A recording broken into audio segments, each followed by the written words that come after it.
wa yassir li amri wahlul 'uqdatam min lisani yafqahu qawli. Rabbi yassir wa la tu'assir wa tammim bil khair. Ya Fattah wa bika nasta'in. Subhanaka la ilma lana illa ma 'allamtana innaka antal alimul hakim. Allahumma anfa'na bima 'allamtana wa 'allimna ma yanfa'una wa zidna ilma walhamdulillahi rabbil alamin. Okey. Ayatnya berbunyi, minta sahabat-sahabat tolong mute-kan boleh? Sahabat-sahabat online tolong mute-kan boleh? Ayatnya berbunyi, fama amana li Musa illa dzurriyyatun min qaumihi ala khaufin min fir'aun wa mala'ihim an yaftinahum. Okey, an yaftinahum.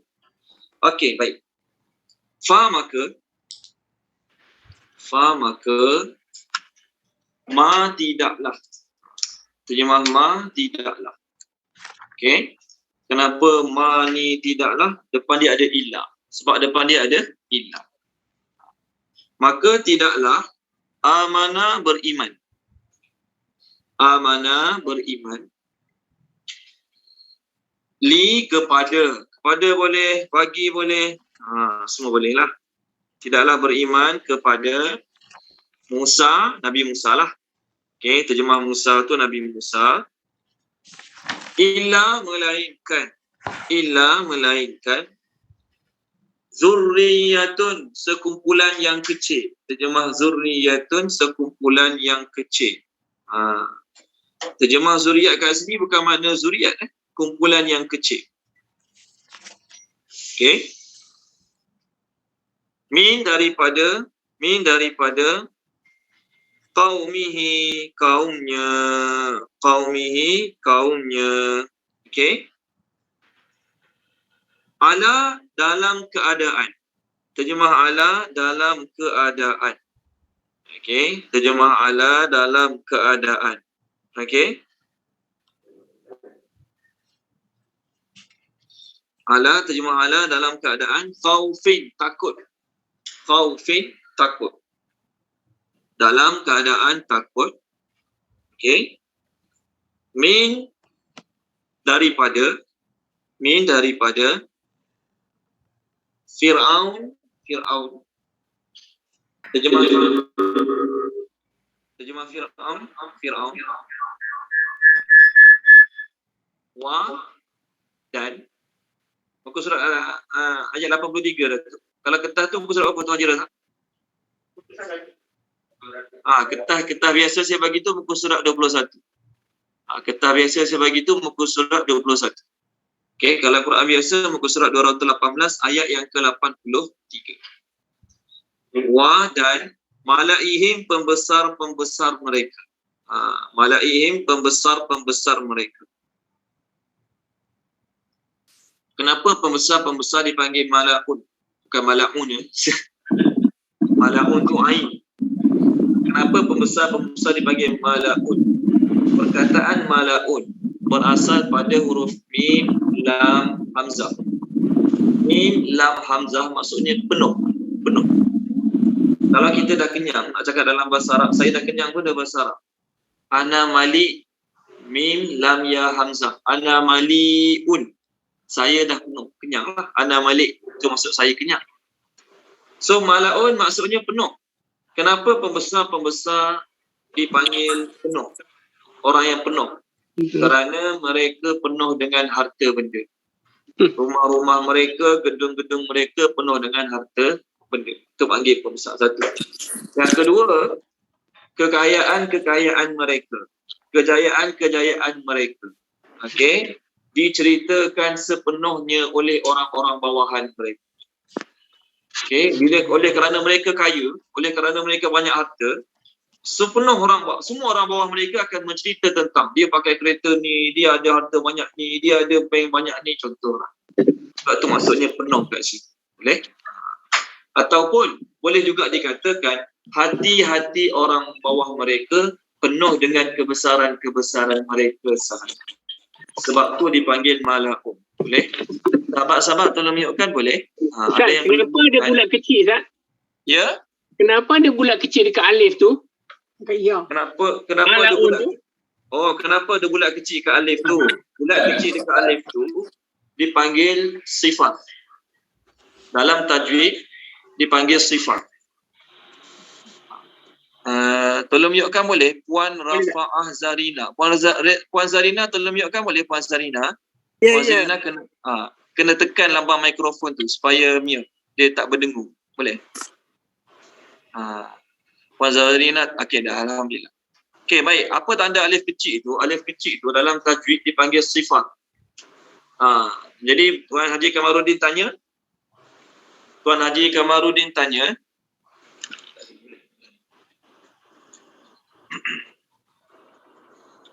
Okey. Tuan Haji Kamarudin tanya, apa tanda bulat tu? Selepas alif hamzah tu ada tanda bulat kan? Ya, atas ya tu ada tanda bulat. Bulat tu dalam ilmu tajwid dipanggil sifat.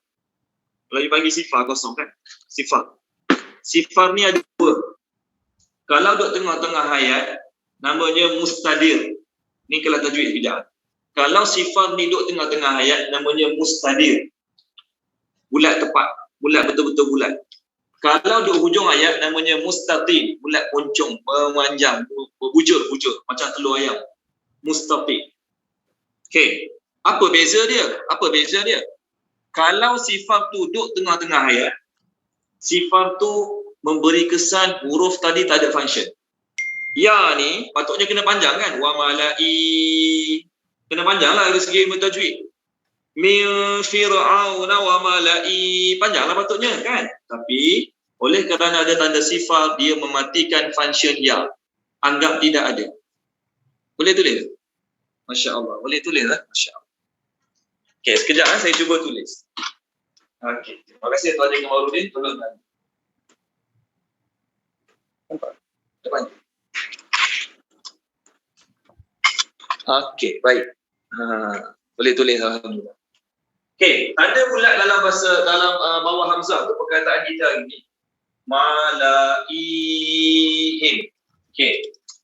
Atas ya tu di huruf titik ya di hamzah ada tanda sifat. Bulat tu nak sahabat-sahabat online nampak ke? Sahabat-sahabat online nampak ke? Okey, nampak kan? Nampak dekat Quran ada. Okey, baik. Tanda ni nama dia sifat. Kalau dia duduk tengah-tengah ayat, namanya sifat mustadir. Ni je dia. Min, sin, ta, dal, ya, ra. Mustadir. Maksud mustadir, bulat betul-betul bulat macam duit shilling tu. Okey. Itu maksud mustadir. Okey. Kalau dia duduk hujung ayat, nama sifat tu adalah mustatil. Mustatil. Maksud mustatil adalah bulat yang lonjong macam telur ayam. Itu maksud mustatil. Okey, ni nama. Dari segi function apa pula? Dari segi function. Functionnya pula ialah kalau duduk tengah-tengah ayat, kerja sifar ni dia mematikan function alif, mematikan function ya, mematikan function waw. Betul? Tapi kalau sifar ni duduk hujung ayat, dia tak jadi apa-apa masa tu. Sifar di hujung ayat, dia sendiri mati masa tu. Jadi kalau sifar ni duduk tengah-tengah ayat macam ni, duduk tengah-tengah ayat, kerja dia mematikan function ya. Tak kisahlah ya ke alif ke waw. Tapi kalau duduk hujung ayat, dia sendiri tak ada function. Maksudnya alif tu macam balik lah. Contoh. Contoh surah Al-Insan. Tengok surah Al-Insan. Kita semua tengok surah Al-Insan. Okey. Tengok surah Al-Insan. Boleh tak? Okey. Saya tunjuk pada tuan-tuan surah Al-Insan. Okey, juzuk yang ke-29. Okey. Ini dalam kelas tajwid sebenarnya, tapi tak apalah. Ayat 15 dan ayat 16. Qawarira. Muka surat 579. Muka surat 579. Okey. Ayat yang ke-15 dan ayat yang ke-16. Saya baca ayatnya ya. Wa yutafu alaihim bi aniyatin min fiddatin wa akwabin kanas qawarira. Nampak? Qawarira. Atas ra alif, atas alif tu ada bulat betul kan? Apa nama bulat tu? Apa nama bulat tu? Sifar, sebut dulu. Sifar mustatir. Okey, nama sahabat lain dengar Nampak tak Qawarira ayat 15 tu? Atas tu ada Nampak? atas tu ada, atas alif tu ada sifar. Nama sifar tu ialah sifar mustatir yang bawah. Ayat selepasnya Qawarira min, kan? Ayat selepasnya Qawarira min, nampak tak atas ra, atas alif tu ada lagi sifar. Nampak tak beza dua bulat tu? Ada beza sebenarnya. Nampak Ustaz? Yes, alhamdulillah. Kalau nampak alhamdulillah. Ayat 15 dan 16. Kalau tak nampak Piramli kata apa? Kalau tak nampak Piramli kata apa? Kahwin 4. Kahwin 4. Piramli kata kalau tak nampak kahwin 4. Rugilah saya nampak. Ya, sebenarnya ada beza. Antara Qawarira pertama dengan Qawarira kedua ada beza. Betul kan? Apa dia?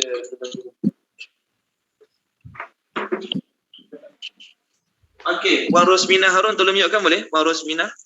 Ya, Ustaz. Okey, baik. Okey.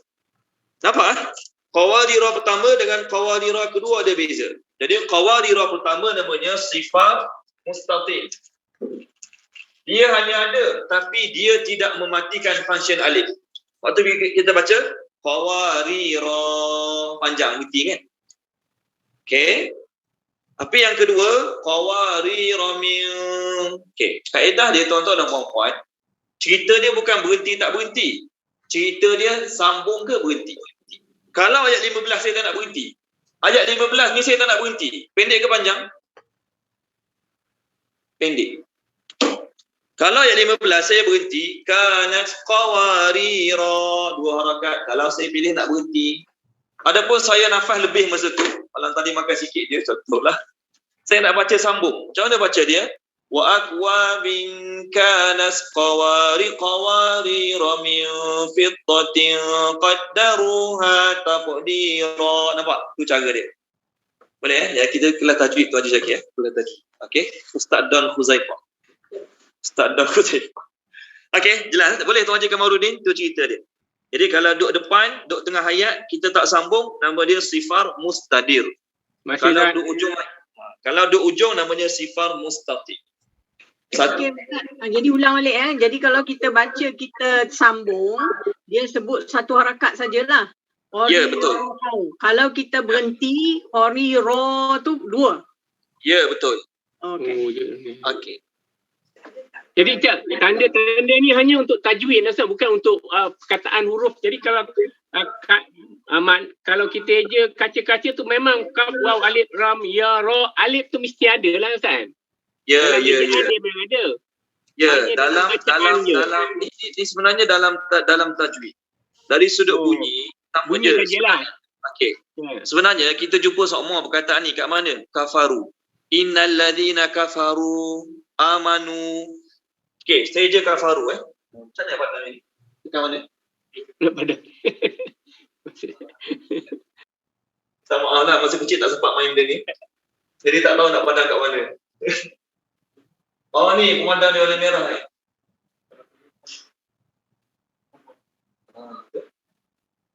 Oh, insyaAllah. Okey, baik. Contoh kafaru dengan amanu. Kafaru, kenapa tak tulis Okey, baik. Ni kafaru. Kafara waw alif. Kafaru dengan amanu. Manu. Oh, tak tebal. Sekejap, tak tebal. Okay. Kita tengok muka surat 3 kan. Tengok muka surat 3. Ayat atas sekali, ayat 6. Surah Al-Baqarah muka surat 3. Ayat atas sekali. Innal ladzina kafaru. Kan? Kafaru. Kaf, fa, ra, waw, alif. Kafaru. Atas alif tu ada sifar. Betul kan? Sifar tu namanya sifar mustadir. Amanu pun sama. Amanu sama. Kalau alif tak buang, bunyi beza tak? Kalau alif kita buang, bunyinya sama tak? Sama. Sama, alif ada tak ada tetap bunyi sama. Okey? Jadi dari sudut tulisan, ia didatangkan untuk menunjukkan plural. Dari segi tulisan, ia didatangkan untuk menunjukkan plural. Okey. Ini jawapan untuk kita kelas kita lah. Untuk kita orang masuk kelas, kita jawab macam tu. Alif tu dipanggil alif jamak. Alif untuk tunjuk plural. Jadi alif tu hanya didatangkan dalam bentuk tulisan. Dari sudut bacaan, nanti. Maksudnya ada ke tak ada, bunyi tetap sama. Okey, ini jawapan kalau kita masuk kelas. Kalau tengah-tengah borak biasa, orang tanya, Ustaz, kenapa ada alif? Tak ada alif, orang belajar ngaji. Kenapa ada alif, tak ada alif, sama je. Jawapan dia apa tahu? Allah nak bagi pahala lebih. Betul kan? Kafaru, kalau kita buang alif, bunyi sama tak? Kafaru. Tapi kalau tak ada alif, berapa pahala dapat? 10, 20, 30, 40. Rugi 10. Jadi bila ada alif, walaupun tak ada function dari sudut bacaan, dapat pahala berapa? 50 lebih. Dapat 10 lebih 10. Itu jawapan kalau orang tanya nak cepatlah. Tapi kita masuk kelas, kita ada masa banyak, boleh terangkan. Okey. Ustaz, tanya sikit Ustaz. Dalam qalu tu alif tanda jamak. Tapi kalau surah Al-Insan ni, qarirah tu perbezaan ni apa Ustaz? Ada ya tu ada bulat ke tak ada bulat? Ada bulat ke dekat situ? Macam mana? Apa dia punya? Itu tadi alif tanda jamak. Ini Ustaz apa dia? Okey, baik. Yang ni tak ada tanda apa-apa. Yang ni bukan ni saja. Perkataan kita sekarang pun sama juga. Perkataan kita sekarang pun sama juga. Okey? Perkataan kita sekarang wa malaihim. Okey, wa malaihim. Alif yang dalam amanu, alif dengan kafaru, tandanya tanda jamak. Okey, so sekarang alif yang didatangkan selepas qawarira dan qawarira kedua, tidak ada apa-apa nama alif tersebut. Alif tersebut tidak ada apa-apa nama, hanya didatangkan sahaja dari sudut tulisan. Okey, ni dalam bahasa Inggeris dipanggil silent. Maksudnya hurufnya ditulis tapi tak disebut langsung. Sebab tu tuan-tuan dan puan-puan, kaedah bacaan lain, kaedah penulisan lain. Ada budak menghafal Quran 30 juz, bagus hafalan dia. Bila disuruh tulis, salah.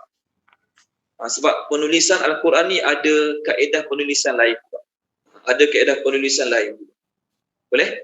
Boleh Tuan Puan Rosmina ya? Ya, terima kasih Ustaz. Ya, baik, sama-sama. Alhamdulillah. Bulat yang kecil, bulat yang besar. Ada tak yang ending sentence tu ada bulat kecil? End dia dengan bulat kecil. Tengok surah Al-Ahzab. Sebenarnya kalau Quran kita ni dia tak tunjuk beza banyak sangat. Ada beza betul kan dua tadi. Tapi sikit. Kalau Quran di Indonesia dia tunjuk betul jelas beza. Okey, tengok surah Al-Ahzab Surah Al-Ahzab. Page terakhir surah Al-Ahzab 41 lebih 427. 427 ayat 66 67. 427 ayat 66 dan 67. Belakang ni pun ada juga. Betul kan? So bulat tu kecil ke tak kecil? Bulat tu namanya mustatir. Sebab dia di ujung ayat. Mustatir. Okey? Kalau Quran di Indonesia dia akan buat bulat tu ke arah bujur. Dia akan buat bulat tu ke arah bujur. Nampak muka surat 427 ayat 66 dan 67. Dia baca panjang lah sebab kita berhenti. Wa ata'na rasula fa adalluna sabila. Okey? Okey. Sambung balik ayat kita. Boleh? Soalan saya, ada tak hujung ayat ni? Alif yang bulat ni kecil di atas, ada tak? Oh, tak ada. Tak ada, memang semua yang bulat besar. Ya, alif bulat besar. Kalau ada alif, kita ada bulat besar. Ya, alif bulat besar. Okey, baik. Sambung ayat seterusnya, wa malaihim, pembesar-pembesar mereka. Kita sekarang surah Yunus. Okey, ada sahabat-sahabat baru masuk. Surah Yunus muka surat 218 ayat yang ke-83. Okey, baik. Wa malaihim, pembesar-pembesar mereka, bahawa okey, yaftinahu, dia akan menyiksa mereka. Kalau berarti terjemah persecute, betul persecute, dia akan menyiksa mereka. Persecute, dia Firaun akan menyiksa mereka. Wa dan inna sesungguhnya Fir'aun la benar-benar alin menyombongkan diri. Sebenarnya alin ni tinggi kan, tinggi. Maksud tinggi kat sini menyombongkan diri. Fil ar, di bumi. Di al-ar, bumi. Okay. Wa dan innahu sesungguhnya dia Fir'aun. La benar-benar min daripada al-musrifin, orang-orang yang melampaui batas. Al-musrifin, orang-orang yang melampaui batas. Al-musrifin, orang-orang yang melampaui batas. Okey, tayap nama kita ini. Tolong terjemahkan dia. Puan Rugayah Urif. Terjemahkan Puan Rugayah Urif.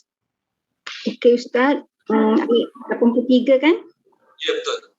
Maka tidak ada yang beriman kepada Musa melainkan sebilangan kecil daripada keturunan kaumnya dalam keadaan takut bahawa Fir'aun dan para pembesar kaumnya akan menyiksa mereka, dan sesungguhnya Fir'aun itu benar-benar telah bermaharajalela di bumi dan sebenarnya dia termasuk orang-orang yang melampaui batas. Okey, bermaharajalela tu menyombongkan diri lah. Bermaharajalela tu menyombongkan diri. Boleh terjemah tyrant. T-Y-R-A-N-T. Tyrant. Okey, baik. Allah kata, ni kisah kita sekarang, kisah Nabi Musa, Fir'aun, Nabi Harun dan Bani Israel. Orang Kipti. Allah kata, tidaklah beriman kepada Nabi Musa melainkan sebilangan kecil daripada kaumnya. Nya ni refer pada siapa? Bani Israel. Kipti ke? Musa. Kipti. Nya ni kena refer pada seorang. Nya ni refer pada seorang. Nya tu siapa ni? Bani Israel ramai. Nya ni sama ada dua. Fir'aun ataupun Nabi Musa. Jadi kita terjemah Fir'aun dulu. Maka tidaklah beriman kepada Nabi Musa kecuali segolongan kecil daripada kaum Fir'aun. Boleh? Ataupun tidaklah beriman kepada Nabi Musa kecuali sebilangan kecil daripada kaum Musa. Jadi kalau kaum Fir'aun, orang Qibti lah. Kalau kaum Musa, orang Bani Israel. Mana satu lagi tepat? Nabi Musa ke Fir'aun? Okey, baik. Dua-dua betul. Dua-dua boleh. Tapi dari sudut grammar, dari sudut nahwu, bila kita keliru, kita nak referkan nya tu pada siapa, apa cara dia? Siapa ingat? Tengok belakang. Masya Allah, Datin. Jarang datang pun ingat kita lah siapa datang jadi ustaz apa ni. Dari sudut grammar, bila kita keliru, nya tu kita nak refer dia pada siapa kan? Kita panggil refer dia pada siapa nya. Tengok bostan belakang. Siapa paling dekat? Nama Nabi Musa dekat kan nama Fir'aun dekat? Musa. Yes. Nama Nabi Musa dekat. Jadi dari sudut grammar, Nabi Musa lebih sesuai. Nya kat sini, Nabi Musa lebih sesuai. Boleh? Sebab tu tuan-tuan dan puan-puan, okey. Bila Quran tu datang dengan kita kata ayat yang tak menjelaskan secara perinci, maka dia boleh ditafsirkan dengan berbagai-bagai tafsiran. Betul kan? Katakanlah kat sini Allah sebut zurriyatum min qaumi fir'aun, tak ada tafsir lain lah. Tak boleh nak kita terangkan benda lain, tapi bila sebut nya kat situ boleh refer pada 2-3 tafsiran. Okey, sekarang kita terjemah Fir'aun dulu. Sekarang kita terjemahkan Fir'aun dulu. Cara terjemah dia, tidaklah beriman kepada Nabi Musa kecuali segolongan kecil daripada kaum Fir'aun. Maknanya, yang beriman di kalangan orang Qibti kepada Nabi Musa, penyihir-penyihir satu. Penyihir-penyihir Fir'aun kan, dia kalah sihir dengan Nabi Musa, dia beriman dengan Nabi Musa, Fir'aun salib mereka, mati. Ibnu Abbas radhiyallahu anhu kata, Pagi-pagi mereka keluar sebagai tukang sihir yang kafir, petang-petang mereka mati syahid. Hari yang sama. Pagi keluar sebagai orang kafir, geng Fir'aun, tukang sihir pula tu nak lawan Nabi Musa. Menang, kalah dengan Nabi Musa, sujud pada Nabi Musa, sujud pada Allah depan Nabi Musa. Fir'aun marah, Fir'aun pun salib mereka semua mati. Okey, habislah mereka kat situ. Kisah mereka dah habislah kat sini. Jadi siapa lagi selain mereka yang beriman dengan Nabi Musa? Orang Kipti. 5 orang. 5 orang. Pertama siapa dia? Asia, isteri Firaun.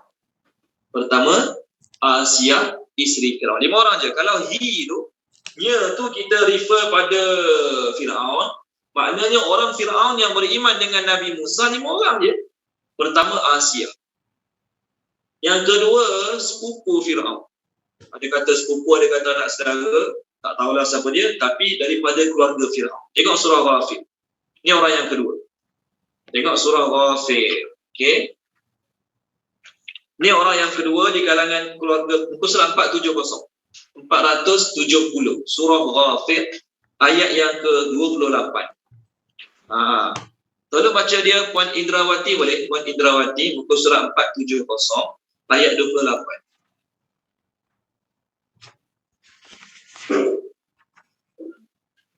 Bismillahirrahmanirrahim. Dan seseorang yang beriman di antara keluarga Fir'aun yang menyembunyikan imannya berkata, apakah kamu akan membunuh seseorang kerana dia berkata, Tuhanku adalah Allah. Padahal sungguh dia telah datang kepadamu dengan membawa bukti-bukti yang nyata dari Tuhanmu. Dan jika dia seorang pendusta, maka dialah yang akan menanggung dosa-dustanya itu. Dan jika dia seorang yang benar, nescaya sebahagian bencana yang diancamkannya kepadamu akan menimpamu. Sesungguhnya Allah tidak memberi petunjuk kepada orang yang melampaui batas dan pendusta. Okey. Terima kasih Puan Indrawati. Masa Firaun nak bunuh Nabi Musa, dia lah cakapkan Firaun. Takkan nak bunuh dia kot, dia bukan buat salah pun tu. Dia hanya kata, Tuhanku adalah Allah. Takkan kita bunuh orang cakap macam tu. Kalau dia tipu, nanti dia sendiri dapat sial ataupun malang daripada penipuan dia.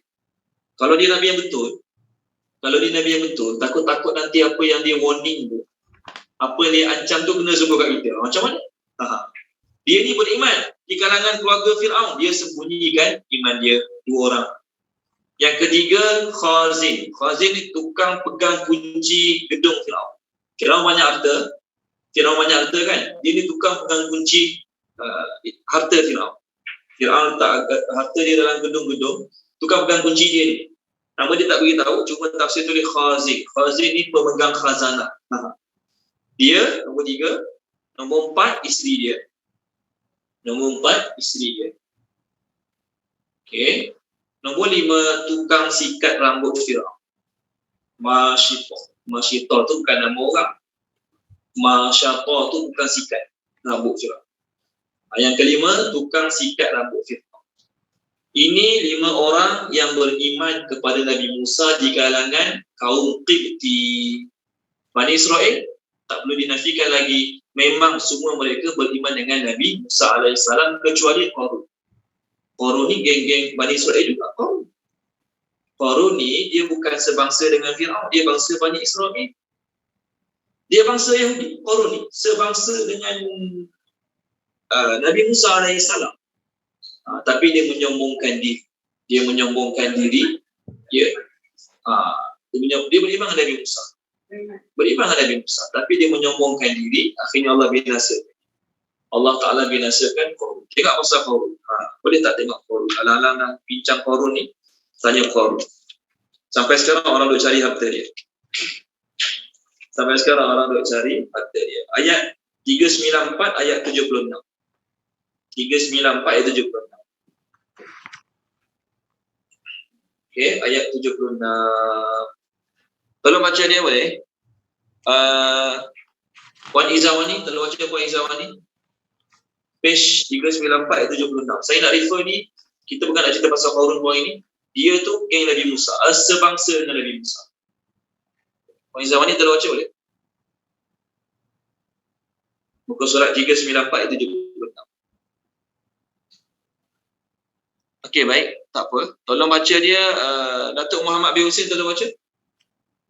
Baik tak? Datuk Muhammad bin Husin. Yes. Bismillahirrahmanirrahim. Sesungguhnya Qarun termasuk kaum Nabi Musa. Ia berbuat zalim terhadap mereka. Dan kami telah anugerahkan kepadanya harta kekayaan yang anak-anak kuncinya sahaja begitu berat, dipikul oleh beberapa orang yang kuat. Kaumnya berkata kepadanya, janganlah engkau bongkak. Sesungguhnya Allah tidak mengasihi orang-orang yang bongkak. Okey. Terima kasih Datuk Muhammad bin Husin. Jadi dia ni Bani Israel ke bukan? Bani Israel lah. Qarun ni Bani Israel lah. Dia bukan orang Qibti, dia Bani Israel. Dia beriman dengan Nabi Musa AS, cuma dia sombong. Belakang. Dia rasa harta dia yang banyak tidak akan memberi mudarat pada dia. Akhirnya Allah tenggelamkan dalam bumi. Okey, baik. Nantilah kita sampai tempat dia, kita baca. Itu 5 orang yang beriman dengan Nabi Musa AS. Asia apa berlaku pada Asia? Pasal 4 orang lagi tu Wallahu'alam. Tapi apa berlaku pada Asia? Lepas mana Fir'aun tahu Asia beriman dengan Nabi Musa AS, lepas Fir'aun bunuh penyihir-penyihir yang beriman dengan Nabi Musa, maka Fir'aun telah menyeksa Asia. Dia telah ikat kat padang pasir, dia baring kat padang pasir. Suruh Asia meninggalkan agama Nabi Musa AS. Akhirnya dia ditindih dengan batu besar di muat tengah padang sampai dia mati. Itu cerita Asia. Asia mati. Maksudnya Fir'aun bunuh bini dia sendiri sebab beriman dengan Nabi Musa AS. Okay, baik. Sekarang kita nak refer he itu pula pada Nabi Musa. Habis kalau kita kata he dari kaumnya, kaum Fir'aun, 5 orang yang beriman dengan Nabi Musa AS. Yang lain Qibti semua tak beriman dengan Nabi Musa AS. Tuan-tuan dan puan-puan, orang Qibti ni dia kuat atasan di Mesir. Orang Bani Israel hamba abdi. Jadi bukan senang nak tekan nafsu, nak buang bongkak, ego sombong, nak beriman dengan orang yang bangsa hamba. Bukan senang nak buang perasaan ego sombong, tinggi diri tu nak buang, nak tekan, nak beriman dengan golongan hamba, golongan bawahan, golongan Bani Israel. Maknanya kalau Nabi Allah pilih kat Mesir ni, bangsa Qibti, kemungkinan tak susah orang Qibti nak beriman dengan Nabi tersebut. Sama macam Yahudi. Kalau Nabi takhir bangsa Yahudi, tak ada masalah dia orang. Betul kan? Terus beriman. Tapi Nabi takhir bangsa tu, Arab jahiliyah, mana tak tahu, adat resam tak apa-apa, mungkin dah lah tak pandai, dah lah bodoh, kaum Arab yang jauh pula. Jadi bukan senang orang Yahudi nak tekan nafsu, nak buang ego, nak buang sombong, beriman dengan Nabi Muhammad SAW. Maknanya Yahudi yang dapat beriman dengan Nabi betul-betul tu, maknanya memang sangat bagus. Dia sanggup tekan nafsu.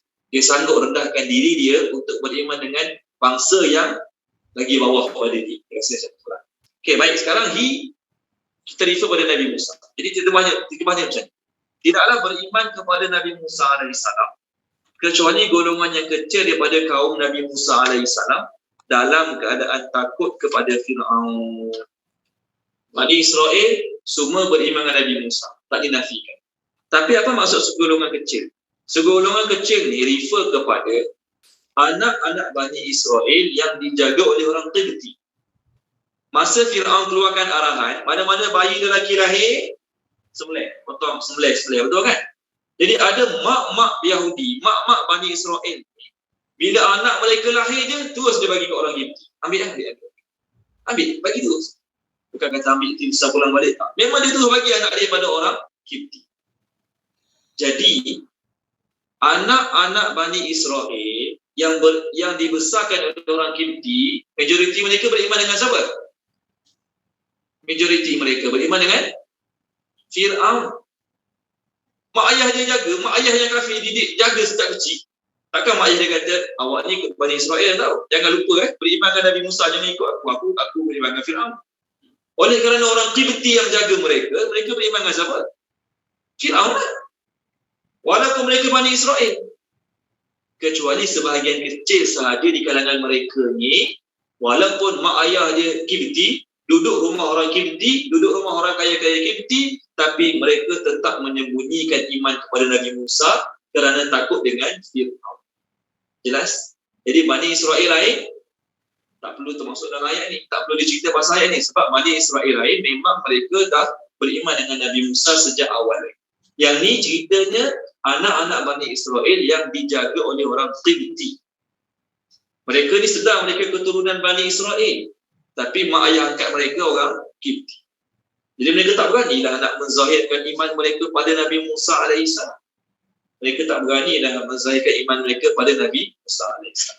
Ada pendapat mengatakan seorang lagi beriman dengan Nabi Musa di kalangan kaum Fir'aun. Tapi pendapat ni tidak didatangkan kebanyakan tafsir. Siapa seorang lagi? Masa Nabi Musa tumbuk, orang Qibti mati. Fir'aun dan pembesar-pembesar mesyuarat nak bunuh Nabi Musa kan. Lalu datanglah seorang, waja'a rajulun min aqsal madinati yas'a. Ayat ni sama macam surah Yasin, tapi bukan dalam surah Yasin. Tengok bagus surat 387. 387 ayat 19 ayat 20. 387 ayat 19 ayat 20. Tuan Faizi, kalau minta Datin baca, semua orang boleh dengar tak? Cuba. Kak Mai, Datin. Okey, cuba baca Datin. Muka surat 387 ayat 19 dengan ayat 20. Maka ketika dia Musa hendak memukul dengan keras orang yang menjadi musuh mereka berdua, dia musuhnya berkata, "Wahai Musa, apakah engkau bermaksud membunuhku sebagaimana engkau membunuh seseorang semalam? Engkau hanya bermaksud menjadi orang yang berbuat sewenang-wenang, berlaku zalim di negeri ini. Dan engkau tidak bermaksud menjadi salah seorang daripada orang yang mengadakan pendamaian." Dan seorang lelaki datang bergegas dari ujung kota seraya berkata, "Wahai Musa, sesungguhnya para pembesar negeri sedang berunding tentang engkau untuk membunuhmu. Maka keluarlah dari kota ini. Sesungguhnya aku termasuk orang yang memberi nasihat kepadamu." Okey. Ayat dia sama kan? Waja'a rajulun min aqsal madinati yas'a. Okey. Baik. Jadi ada pendapat dalam tafsir mengatakan dia pun orang Qibti dan dia pun beriman dengan Nabi Musa AS. Tapi tak banyak tafsir kata dia beriman. Kebanyakan tafsir kata dia tidak beriman dengan Nabi Musa AS. Dia masih orang Qibti, masih beriman dengan Fir'aun sebagai Tuhan, tapi kat sini jadi baik sekejap. Mungkin lawan kawan lama ke Nabi Musa, mungkin kesian kat Nabi Musa ke, wallahualam. Jadi dia tolong sampaikan Nabi Musa, dia orang nak bunuh kau, baik keluar pada kasih. Baik keluar daripada. Okey, baik. Seterusnya, mereka beriman dengan Nabi Musa, mereka beriman dengan Nabi Musa AS dalam keadaan takut kepada Fir'aun. Mereka beriman dengan Nabi Musa, tapi dalam keadaan takut-takut kepada Fir'aun. Maksudnya mereka tidak menzahirkan iman mereka pada Nabi Musa AS. Sama lah macam keluarga Fir'aun tadi, yang kita refer tadi. Dia di kalangan keluarga Fir'aun, tapi dia menyembunyikan iman dia, agar Fir'aun tak tahu yang dia beriman dengan Nabi Musa AS. Bani Israel ni pun sama juga. Yang dibesarkan oleh mak ayah angkat Qibti ni, mereka juga beriman dengan Nabi Musa AS. Dalam masa yang sama, mereka tak nak zahirkan iman mereka pada Nabi Musa AS sebab takut Fir'aun akan siksa. Bini dia sendiri senang-senang dia bunuh. Bini dia sendiri beriman dengan Nabi Musa, senang-senang dia bunuh. Bukan keluarga dia. Dia tahu beriman dengan Nabi Musa, lagi mudah dia. Allah kata dia, Fir'aun, menyombongkan diri, bermaharaja di muka bumi, dan dia termasuk di kalangan orang-orang yang melampaui batas. Okey, seterusnya ayat 84. Sambung ayat baru. Wa dan Qala telah berkata Musa oleh Nabi Musa. Ya qaumi, wahai kaumku. Jika kuntum kamu semua amantum beriman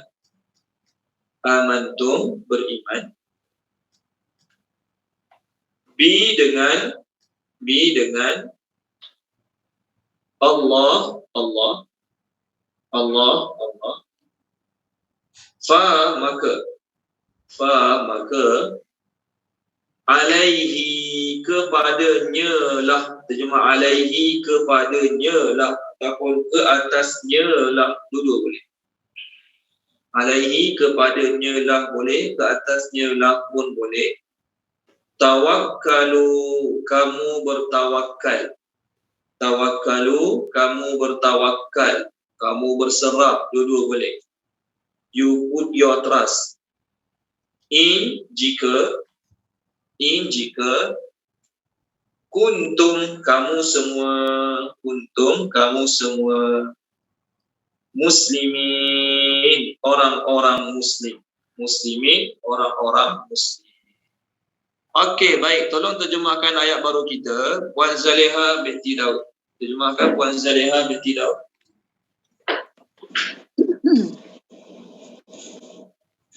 Bismillahirrahmanirrahim. Dan telah berkata oleh Nabi Musa, wahai kaumku, jika kamu semua beriman dengan Allah, maka kepadanya kamu bertawakal. Jika kamu semua orang Muslim. Okey. Terima kasih Puan Zaleha. Ini kali kedua Fir'aun seksa Bani Israel. Kali pertama, Fir'aun seksa Bani Israel lepas dia mimpi. Ada api yang keluar daripada rumah Bani Israel membakar rumah orang Qibti. Dia pun tanya penasihat mimpi. Dia tanya menteri penasihat dia. Seorang dia, tak perlu ramai-ramai. Okey. Fir'aun pun pakai seorang dia penasihat. Boleh? Cukup kat situ. Boleh? Fir'aun pun pakai seorang penasihat. Okey. Ini baik tak kaitan. Okey. Jadi penasihat dia kata itu tandanya akan lahir seorang bayi lelaki daripada Bani Israel akan jatuhkan kerajaan. Dia pun terus keluarkan perintah. Lahirnya bayi lelaki, sembelih. Nabi Musa dah lahir belum? Belum. Nabi Musa tak lahir lagi dah ada dah perintah tersebut. Ini kali pertama. Kali kedua, lepas Nabi Musa menang lawan sihir dengan penyihir-penyihir Fir'aun, keluar perintah kedua pula. Bunuh pula. Sembelih pula. Tengok surah Al-A'raf. Okey, kita sebenarnya dah lalu beberapa tahun lepas dan telah pun melupai. Ya, seperti biasa. Raja gua jangan marah dah. Okey. Muka surat 167. Muka surat 100, bukan 167, maafkan saya, 165. Muka surat 165. Dalam muka surat ni, okey. Ayat 124 dengan 125.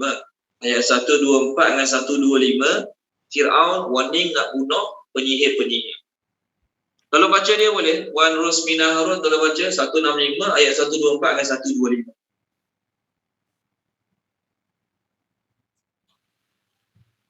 Bismillahirrahmanirrahim. Pasti akan aku potong tangan dan kakimu dengan bersilang, tangan kanan dan kaki kiri atau sebaliknya. Kemudian aku akan menyalib kamu semua. 125, mereka iaitu para ahli sihir menjawab, sesungguhnya kami akan kembali kepada Tuhan kami. Okey. Fir'aun masa nak bunuh penyihir-penyihir itu, kau beriman dengan Nabi Musa, aku panggil kau bayar gaji sebelum nak kalahkan Nabi Musa. Tengok kau beriman dengan Nabi Musa. Aku akan bunuh kau. Aku akan salib kau secara bersilang. Dan aku akan potong tangan kaki secara bersilang, aku akan gantung kat tiang sakit. Fir'aun lah orang pertama buat hukuman jadi dahulu. Apa jawapan mereka? Inna ila rabbina munqalibun. Kau bunuh ke, tak bunuh ke, kami tetap kembali pada Tuhan kami. Dalam bahasa Inggeris dipanggil defiant answer. Betul kan? Betul sebut dia. Bahasa Inggeris dipanggil, sebut defiant ke defiant? Defiant answer. Jawapan melawan. Defiant answer. Boleh? Okey, baik. Lalu Fir'aun pun bunuh penyihir-penyihir.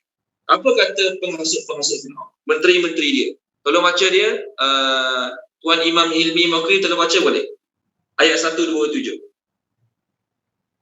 Ayat 127 buku surat berapa Ustaz? 165. Sambung. Bismillahirrahmanirrahim.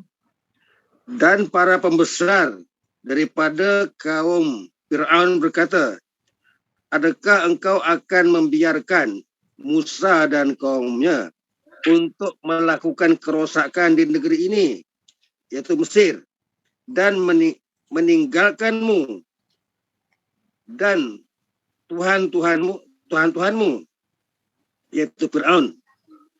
Fir'aun menjawab, akan akan kita bunuh anak-anak lelaki mereka dan kita biarkan hidup anak-anak perempuan mereka dan sesungguhnya kita berkuasa penuh ke atas mereka. Okey, teruskan Tuan Imam. Teruskan 2 ayat lagi. Musa berkata kepada kaumnya, mohonlah pertolongan kepada Allah dan bersabarlah. Sesungguhnya bumi ini milik Allah. Diwariskannya kepada siapa sahaja yang dia kehendaki di antara hamba-hambanya. Dan kesudahan yang baik adalah bagi orang-orang yang bertakwa. Mereka iaitu kaum Musa berkata, kami telah ditindas oleh Fir'aun sebelum engkau datang kepada kami. Dan setelah engkau datang, yaitu Musa menjawab, mudah-mudahan Tuhanmu membinasakan musuhmu dan menjadikan kamu khalifah di bumi. Maka dia akan melihat bagaimana perbuatannya. Okey, baik.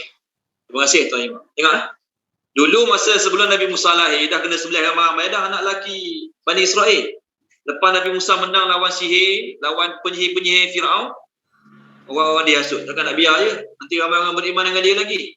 Maka Firaun pun kata, kita sembelih anak lelaki, biar hidup anak perempuan mereka. Lalu kaum Nabi Musa kata, wahai Nabi Musa, ni dah kali kedua dah ni, dulu sebelum kau datang kena dah seksa macam ni. Ni lepas kau dah datang jadi Nabi, ingat selamat, kena lagi macam ni. Maka Nabi Musa nasihat, mintalah pertolongan dengan Allah dengan sabar. Dan Nabi Musa kata, ayat 129 tadi yang terakhir Tuan Imam ni baca, Allah memang akan nak binasakan musuh-musuh kamu. Cuma Allah nak tengok bagaimana kamu beramal. Allah boleh tak buat dalam masa 2 hari selesai terus? Boleh. Lepas 2 hari ya, Firaun bunuh anak Bani Israel, pun Allah binasakan Bani Israel terus. Allah binasakan Firaun terus. Boleh tak? Boleh. Boleh. Allah cuma nak tengok amalan. Allah memang boleh bagi apa yang Allah nak bagi. Allah boleh buat dalam masa 2 hari. Firaun mati semua. 2. Mesir dan Palestin jadi milik Nabi Musa Bani Israel. Boleh tak? Boleh. Boleh. Allah boleh bagi. Cuma Allah nak tengok amal. Amal kena betul lah, Allah bantu. Nabi Muhammad SAW, Allah tak payah suruh hijrah ke Madinah. Allah tak payah suruh perang banyak-banyak kali. Allah terus boleh bagi Mekah free kat Nabi. Betul kan? Ni nak kena pegang kat sana dulu, pegang, last sekali baru dapat Mekah pada Nabi SAW. Allah boleh bagi Mekah tu kepada Nabi. Tapi Allah sebelum bagi, Allah nak tengok amal. Orang Islam, Allah boleh bagi menang semua sepanjang masa, setiap zaman. Boleh tak? Boleh. Tapi Allah nak tengok amal. Allah nak tengok amal. Masa Nabi hijrah ke Madinah, Allah turunkan ayat dalam surah Al-Anbiya. Semasa Nabi SAW hijrah ke Madinah, Allah turunkan ayat dalam surah Al-Anbiya. Boleh tak surah Al-Anbiya? Tengok surah Al-Anbiya. Okey, baik. Muka surat 331. Muka surat 331. Datin Rus Misri, telah baca boleh Datin Rus Misri. Ayat 105 dan 106. Bentar Ustaz, ayat 105, ayat 106 ya. Bismillahirrahmanirrahim. Sesungguhnya kami telah catatkan dalam kitab-kitab yang kami turunkan sesudah ada tulisannya pada Lauh Mahfuz. Bahawasanya bumi itu akan diwarisi oleh hamba-hambaku yang soleh.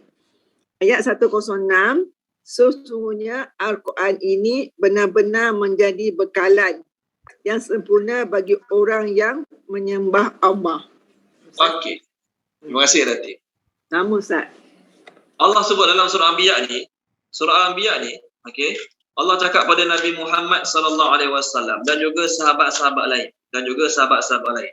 Surah ni turun sebelum Nabi hijrah ke Madinah. Surah ni surah Makkiyah, Surah ni turun sebelum Nabi hijrah ke Madinah lagi. Surah ni adalah antara surah Mekah. Allah kata apa kat Nabi? Kami dah tulis dalam kitab Zabur. Setelah kami tulis dalam kitab Lauh Mahfuz, bumi ini akan diwarisi oleh hamba-hambaku yang soleh. Kat sini Allah dah bagi syarat kat Nabi.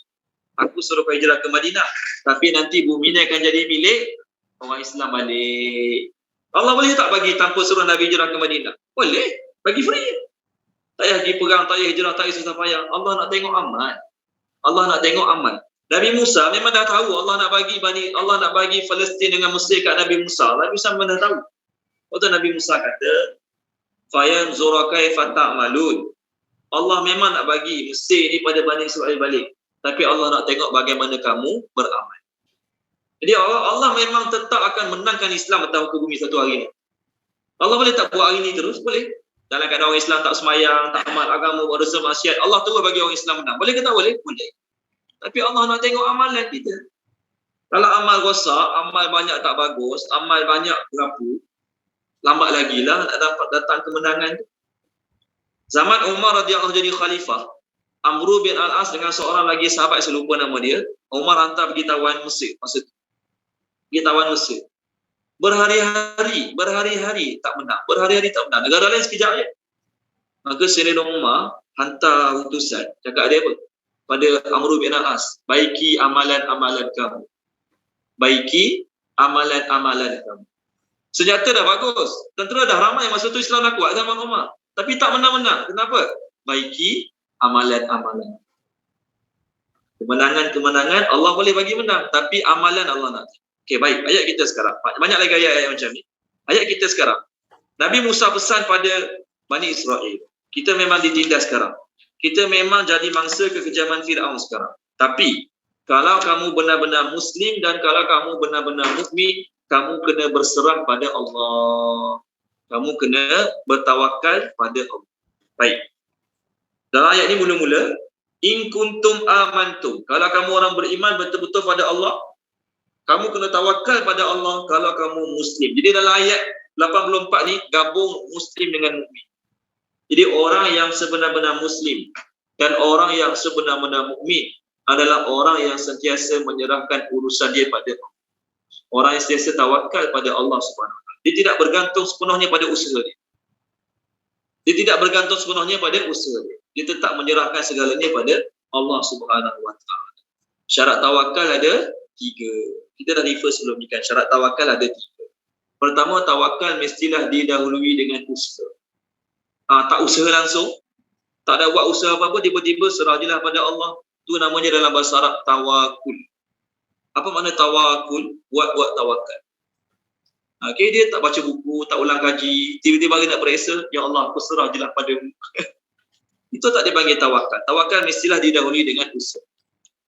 Okay, kita dah banyak kali, tapi tak apa, kita ulang kaji. Tengok muka surat 111. Okay. Muka surat 111, okay. Ayat yang ke-20 dan ayat 21 sampai 23. 20, 21, 22, 23. Ayat ni nak ajar usaha dan tawakal. Okay, baik. Tolong baca dia. Dr. Fauziah, tolong baca. Dr. Fauziah boleh? Dr. Fauziah ada? Assalamualaikum Ustaz. Ada tapi tak boleh baca. Okay, baik. Tak apa. Sorry. Datuk Effendi ada? Datuk Effendi? Datuk Effendi ada? Ada Ustaz. Okey. Okey, baik. Muka surat 111 ayat 20 sampai 23. Okey Ustaz. Okay. Bismillahirrahmanirrahim. Dan ingatlah ketika Musa berkata kepada kaumnya, wahai kaumku, ingatlah akan nikmat Allah kepada kamu ketika Dia mengangkat nabi-nabi di antaramu dan menjadikan kamu sebagai orang-orang merdeka dan memberikan kepada kamu apa yang belum pernah diberikan kepada seorang pun di antara umat yang lain. Wahai kaumku, masuklah ke tanah suci Palestin yang telah ditentukan Allah bagimu, dan janganlah kamu berbalik ke belakang kerana takut kepada musuh. Nanti kamu menjadi orang yang rugi. Mereka berkata, wahai Musa, sesungguhnya di dalam negeri itu ada orang-orang yang sangat kuat dan kejam. Kami tidak akan memasukinya sebelum mereka keluar darinya. Jika mereka keluar dari sana, nescaya kami akan masuk. 23. Berkatalah dua orang laki-laki di antara mereka yang bertakwa, yang telah diberi nikmat oleh Allah, serbulah mereka melalui pintu gerbang negeri itu. Jika kamu memasukinya, niscaya kamu akan menang. Dan bertawakallah kamu hanya kepada Allah jika kamu benar-benar orang yang beriman. Okey. Terima kasih Datuk Effendi. Tengok ayat 21, Nabi Musa cakap pada kaum dia, saya terjemah balik, wahai kaumku, masuklah kamu ke bumi Palestin yang Allah telah tentukan bagi kamu. Maksudnya apa dia? Allah memang nak bagi Palestin tu pada mereka. Apa dia terjemah? Okay. The Holy Land which Allah has been assigned for you. Allah memang nak bagi dah kat kamu. Allah memang nak bagi kat kamu. Cuma Allah nak tengok usaha. Allah nak tengok usaha. Apa usaha kena buat? Masuk serang mereka. Tapi yang lain-lain kata, orang-orang sana kuat-kuat lah. Dia orang keluar baru kita masuk. Dia orang keluar baru kita masuk. Ni penakut. Dua orang di kalangan Bani Israel, iaitu Nabi Joshua, Yusha dan juga Kalib. Dua orang Nabi ni. Dia kata, kita serang juga pintu depan. Kita serang juga pintu depan, insyaAllah kita akan menang. Nampak? Dia suruh serang dulu. Lepas serang barulah dia kata, wa 'alallahi fatawakkalu in kuntum mu'minin. Serang dulu ke tawakal dulu? Serang dulu. Baru tawakal. Bukan tawakal duduk saja congok, tunggu dia orang keluar tawakal. Tak? Serang dulu baru tawakal. Ini maknanya tawakal mestilah dia dahului dengan usaha. Tak usaha, macam mana nak dapat? Okey, tak usaha macam mana nak dapat? Yang pertama. Yang kedua, tawakal juga mestilah didahului dengan takwa. Didahului dengan takwa. Tolong baca Datin Salamiah boleh? Surat 109 ayat 11.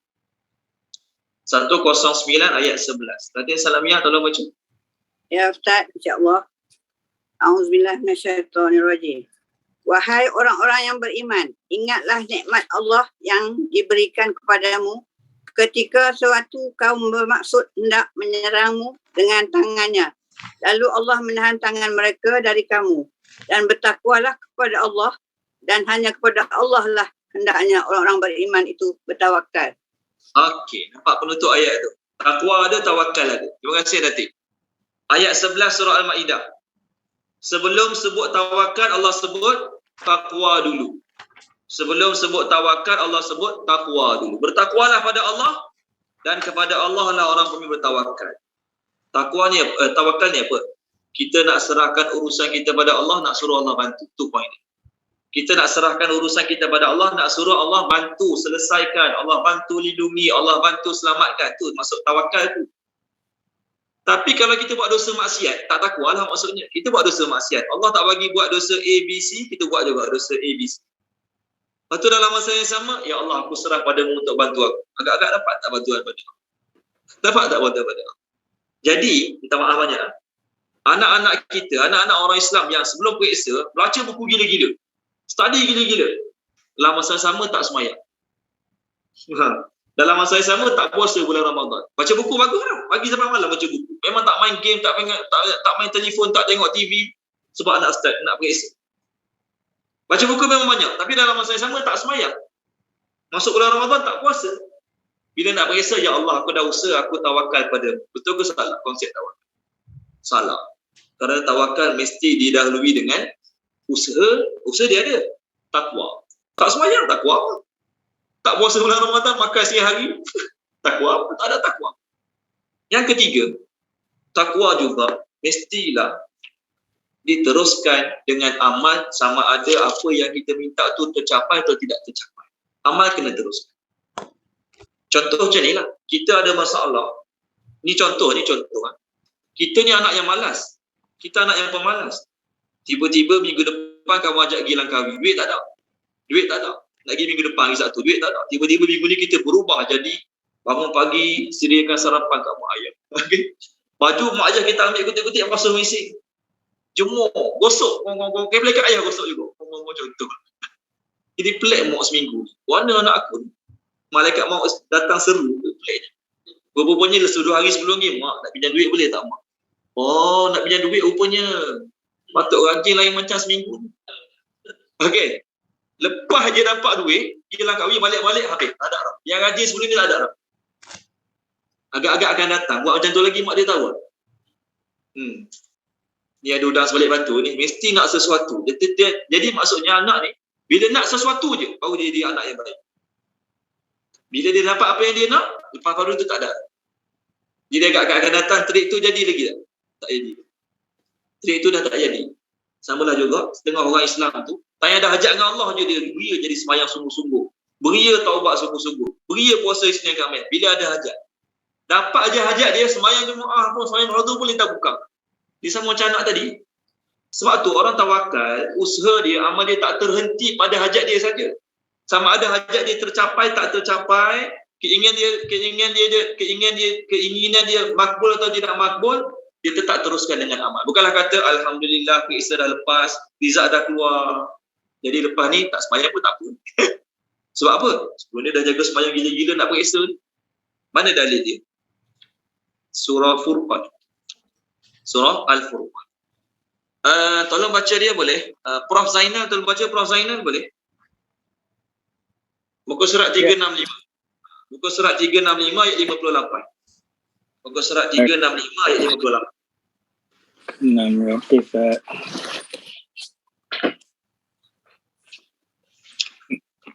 Bismillahirrahmanirrahim.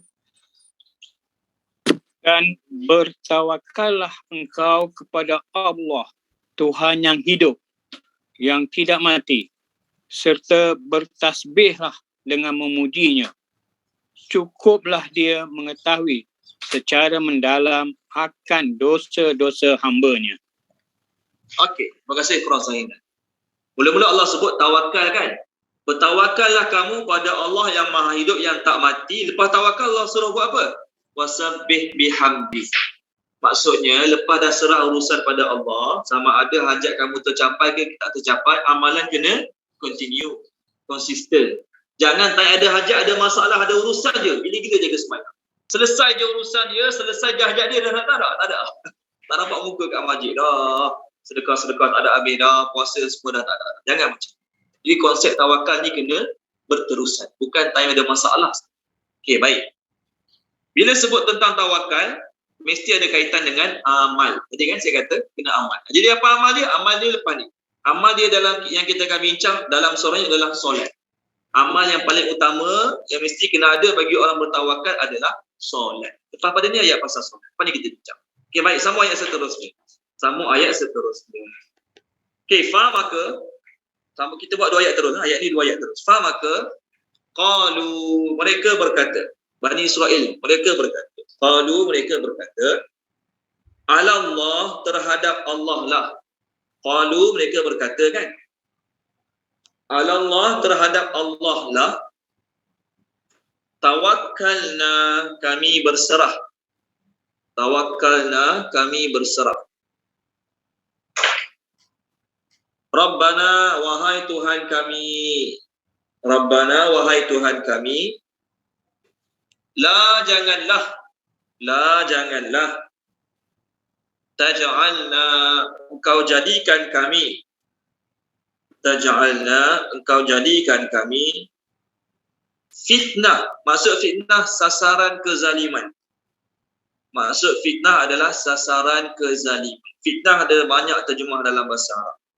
Boleh juga terjemah ujian, boleh juga. Ujian boleh juga. Sebab apa? Kezaliman orang atasan pada kita merupakan ujian juga bagi kita. Kan? Kita ditindas oleh orang atasan, kita dizalimi oleh orang atasan.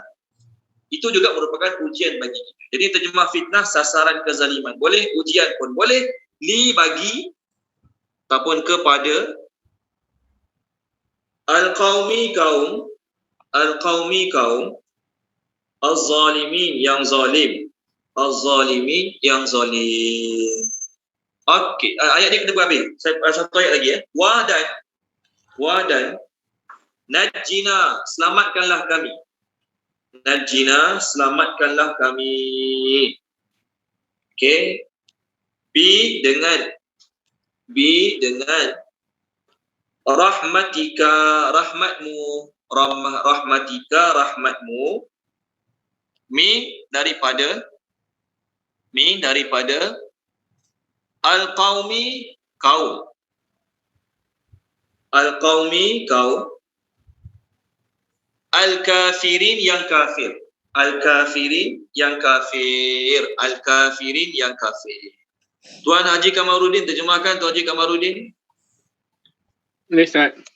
85 dan 86. Bismillah. Maka mereka berkata kepada Allah, kami berserah, ya Tuhan kami, janganlah engkau jadikan kami sasaran kezaliman bagi kaum yang zalim, dan selamatkanlah kami dengan rahmat-Mu daripada kaum yang kafir. Okey, terima kasih Tuan Haji Kamarudin. Ustaz. Bila mereka jawab macam ni, maksudnya apa dia? Mereka bersetuju untuk jadi Muslim dan mukmin yang sempurna. Kerana konsep tawakal mesti kena jadi Muslim dan mukmin yang sempurna. Maksudnya yang cuba untuk menyempurnakan semua perintah Allah dan cuba untuk meninggalkan semua larangan Allah. Itu baru nama tawakal. Lalu mereka pun bersetuju untuk jadi orang tawakal. Maksudnya setujulah nak jaga amal lepas ni. Mereka pun berdoa.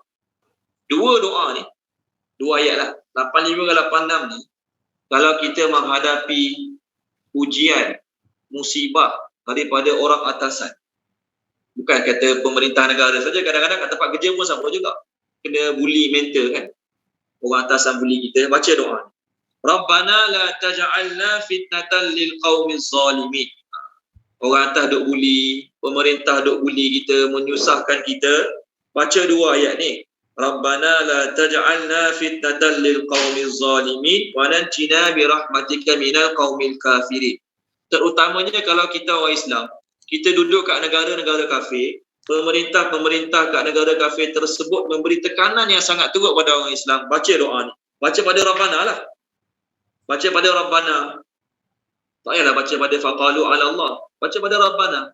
Rabbana la taj'alna fitnatan lil qaumiz zalimin wa najjina bi rahmatika minal qaumil kafirin.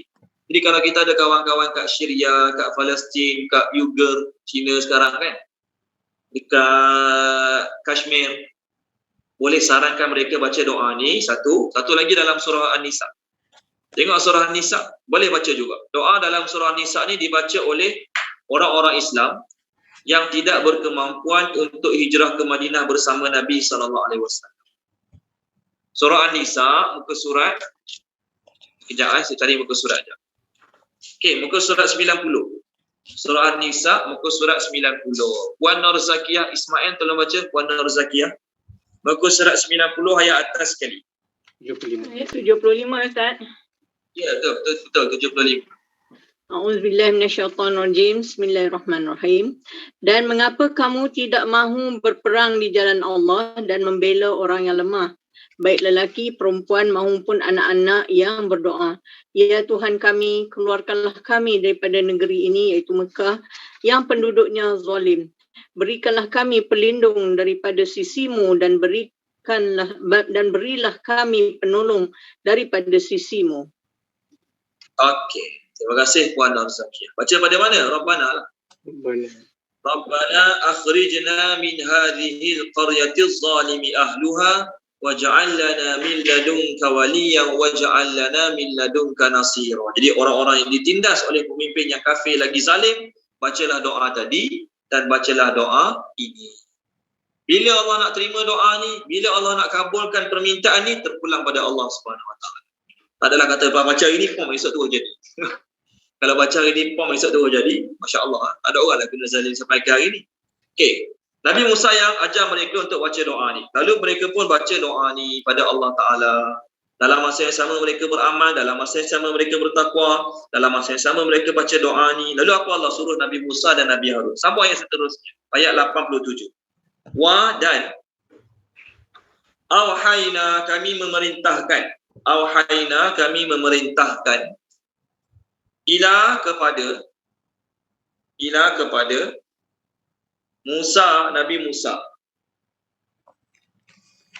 Wa dan akhihi, saudaranya itu Nabi Harun. Abang dia, tua 3 tahun pada dia. Nabi Harun. An supaya tabawwa'a kamu sediakanlah. Tabawwa'a kamu sediakanlah.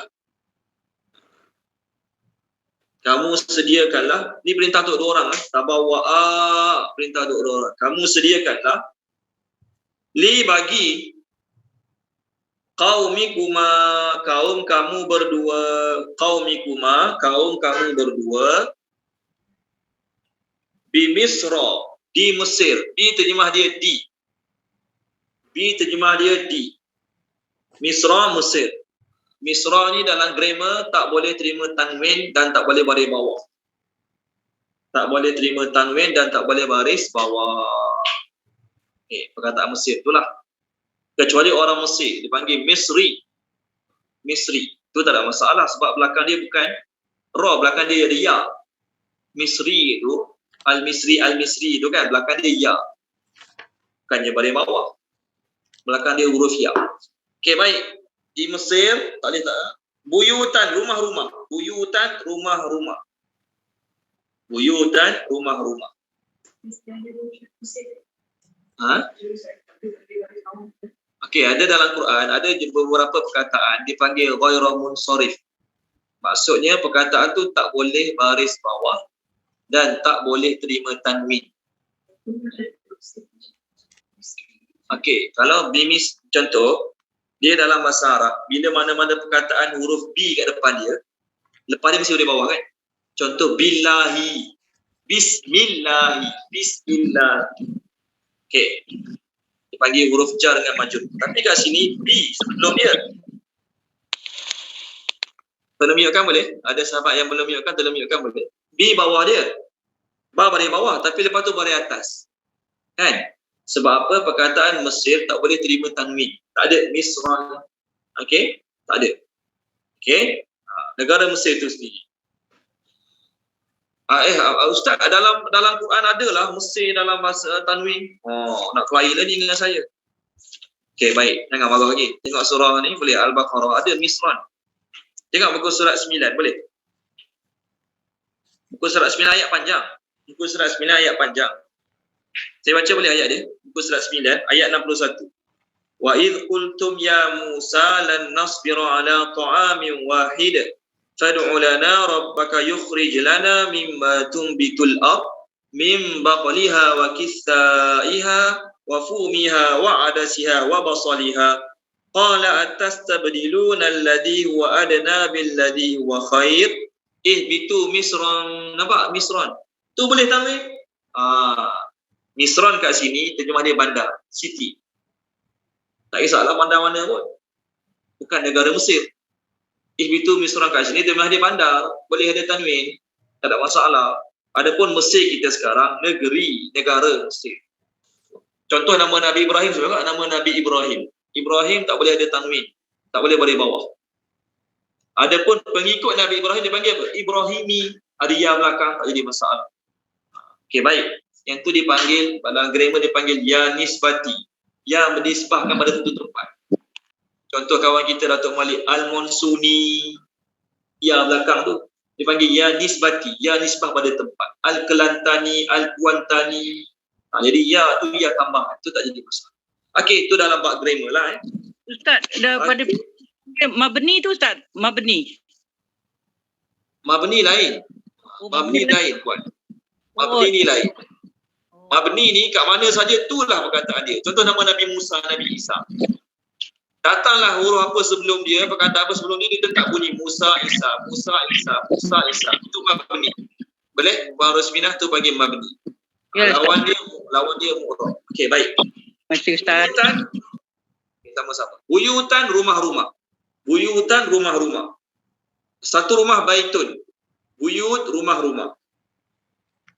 Wa dan ij'alu jadikanlah perintah, ij'alu jadikanlah buyutakum, rumah-rumah kamu. Buyutakum, rumah-rumah kamu, qiblatan, tempat solat. Bukan jadikan rumah tu kiblat. Kalau rumah jadi kiblat, kena sembahyang belakang rumah, dan ada rumah. Masuk qiblatan kat sini, tempat solat. Place of worship. Qiblatan, tempat solat. Wa dan aqimu, dirikanlah. Aqimu, dirikanlah. Okey, as-salah, solat. As-salah, solat. Wa dan basyiri, berilah berita gembira. Basyiri, berilah berita gembira. Al-mu'minin, kepada orang-orang yang beriman. Al-mu'minin, kepada orang-orang yang beriman. Puan Zarina boleh tolong baca tak Puan Zarina? Puan Zarina tolong unmute-kan, tolong baca boleh Puan Zarina?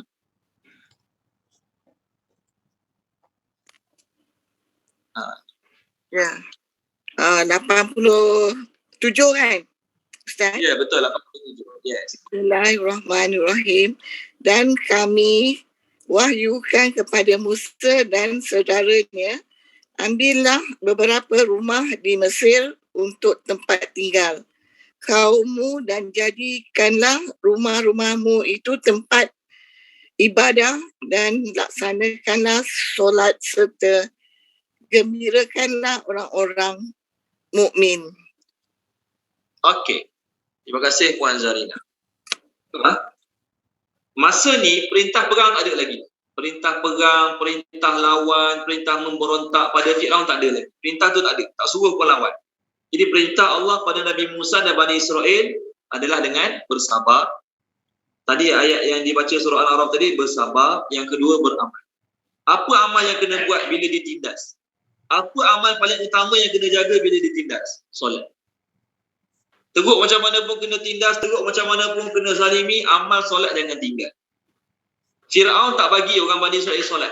Firaun tak bagi orang Bani Israel solat secara terang-terangan. Takkan Firaun buat masjid pula untuk kat situ. Betul kan? Jadi kalau kita tinggal kat negara-negara kafir yang tak bagi buat masjid, tak bagi buat masjid, tak boleh buat masjid, kat sini tak boleh buat masjid, tak boleh sembahyang, maka jadikanlah beberapa rumah ataupun 1-2 rumah sebagai masjid. Kita nak buat masjid tak boleh, kerajaan non-Muslim tu tak bagi buat masjid.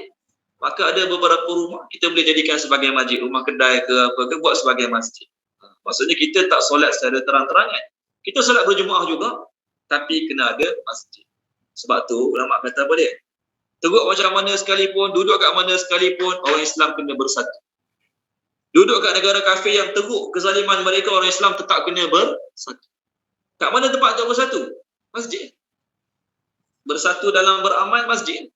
Bukan masuk bila sebut masjid kena ada tiang, kena ada menara, kena ada kubah, tak. Rumah tereh biasa boleh jadi masjid. Surau seksyen sebelah ni rumah kan? Tuan Haji Razak kan? Surau seksyen sebelah ni asalnya rumah. Jadi asalnya rumah jadi surau, tak ada jadi masalah. Jadi sebab tu orang-orang India dulu bila travel mana-mana, apa dia buat mula-mula sekali? Masjid. Orang Islam India dulu bila travel mana-mana, apa dia buat mula-mula sekali? Masjid. Yang kedua, kedai makan. Yang pertama masjid, yang kedua kedai makan. Mi rasa. Okey. Tak kisahlah nama apa buat, penting kedai makan. Okey. Allah cakap kepada Nabi Musa dan Nabi Harun, kamu sebagai pemimpin orang Islam di zaman tu, di negara kafir tu, kamu kena sediakan beberapa rumah untuk mereka jadikan tempat solat. Kerana apa? Firaun tak bagi solat secara terang-terangan. Jadi janganlah solat secara terang-terangan. Solat dia kena buat juga, walaupun secara sembunyi-sembunyi. Kat mana? Rumah-rumah orang Islam kat situ. Jadikanlah rumah tu sebagai kiblat. Maksud kiblat adalah tempat solat. Baik, masa ni Nabi Musa dah dapat Taurat ke belum? Nabi Musa dah dapat Taurat ke belum? Ya? Nabi Musa dapat Taurat bila? Nabi Musa dapat Taurat kat Palestin setelah mereka lintas laut. Baru Nabi Musa dapat Taurat. Sekarang mereka dah lintas laut ke belum? Belum. Mereka masih lagi di Mesir, belum lintas laut ke Palestin lagi. Nabi Musa dapat Taurat di Palestin setelah mereka menyeberangi Laut Merah. Sekarang ni mereka belum menyeberangi Laut Merah lagi, tapi perintah solat dah ada. Perintah solat mari ikut mana? Taurat tak dapat lagi. Sebelum Nabi Musa dapat Taurat, Nabi Musa dapat suhuf. Lembaran-lembaran kecil. Suhufi Ibrahim wa Musa. Sebelum Nabi Musa dapat Taurat, kitab besar, kitab agung, Taurat, Nabi Musa dah dapat suhuf. Lembaran-lembaran kecil. Nasihat-nasihat daripada malaikat pada Nabi Musa AS. Jadi dalam suhuf tersebut ada perintah solat. Dalam suhuf tersebut ada perintah solat. Maksudnya masa kat Mesir lagi mereka dah pun bersolat. Perintah solat datang ke mana kalau Taurat tak turun lagi? Turun melalui suhuf-suhuf, lembaran-lembaran kecil. Okey, baik. Saya dah kata tadi, bila sebut tawakal mesti ada kaitan dengan amal. Bila sebut tawakal mesti ada kaitan dengan amal. Amal apa paling besar? Solat. Jadi kalau orang usaha-usaha baca buku rajin, study group rajin, masuk library rajin, solat tak jaga, maka tak dianggap tawakal. Tidak dianggap orang tu bertawakal juga. Walaupun result periksa dia bagus lepas pada tu, tapi dia tak boleh termasuk kategori tawakal. Contoh, bila sebut tawakal mesti ada kaitan dengan amal. Tengok surah Hud boleh? Surah Hud. Saya cari muka suratnya. Surah Hud. Ayat yang ayat terakhir surah Hud. Muka surat 235. Muka surat 235. Ayat 1, 2, 3. Ayat 1, 2, 3. Tolong baca dia iPhone 128-0788 Datin Norzaini. Tolong baca Datin, boleh Datin? Nah, ayat 1, 2, 3. Kuat sikit Datin.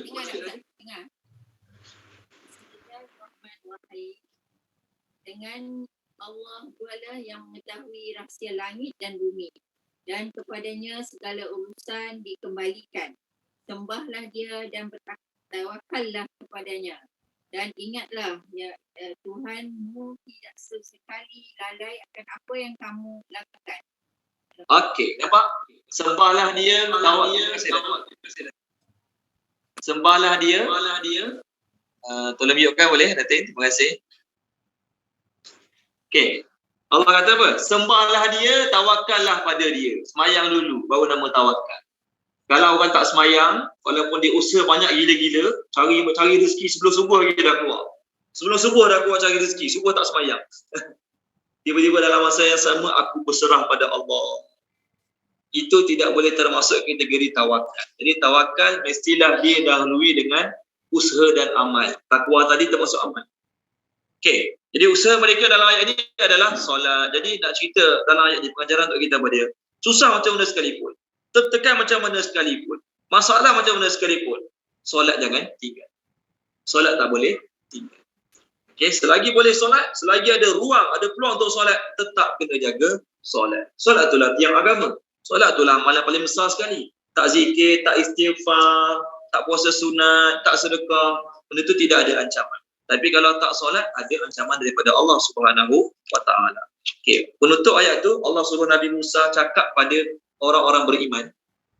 Berilah berita gembira pada orang mukmin. Mereka dah selamat ke belum? Mereka dah selamat ke belum? Belum. Tak selamat lagi Allah suruh bagi berita gembira. Kenapa? Kenapa? Kerana bila orang buat apa yang Allah suruh buat, sama ada dia lepas pada tu berjaya ke tak berjaya ke, sama ada lepas pada tu dia selamat ke dia tidak selamat ke, di sisi Allah dia telah pun berjaya. Jelas? Mereka tak selamat lagi, mereka masih lagi di bawah cengkaman kezaliman Fir'aun.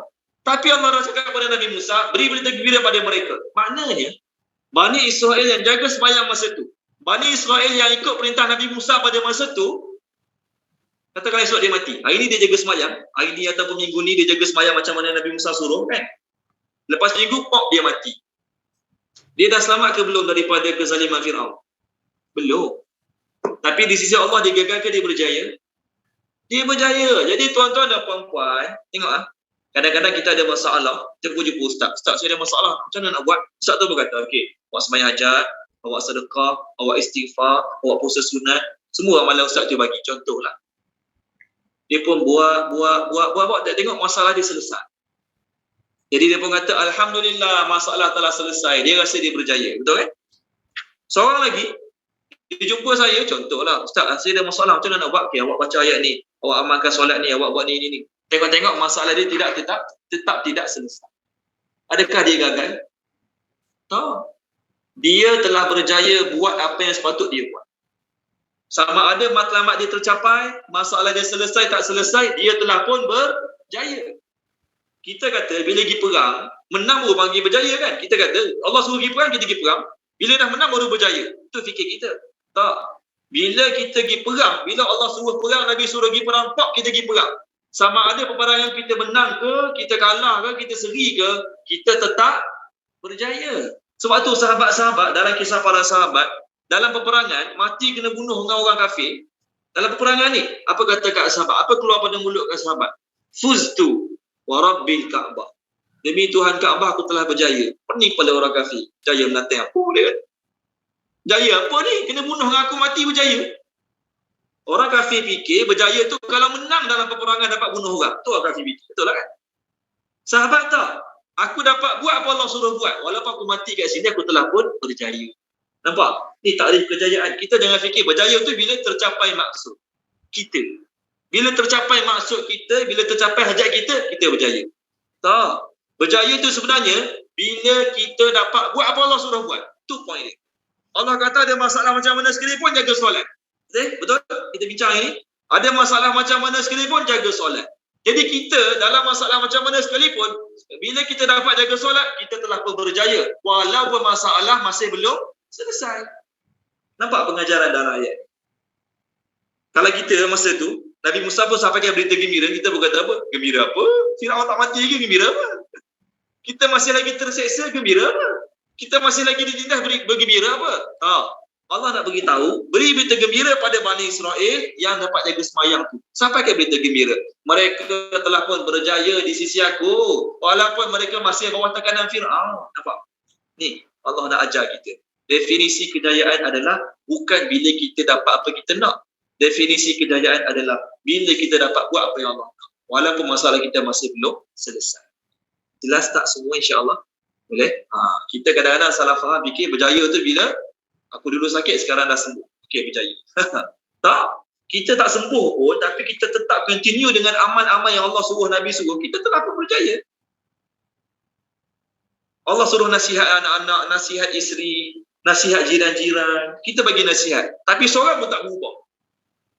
Anak-anak tak berubah, jiran-jiran tak berubah, kawan-kawan tak berubah. Lepas kita nasihat.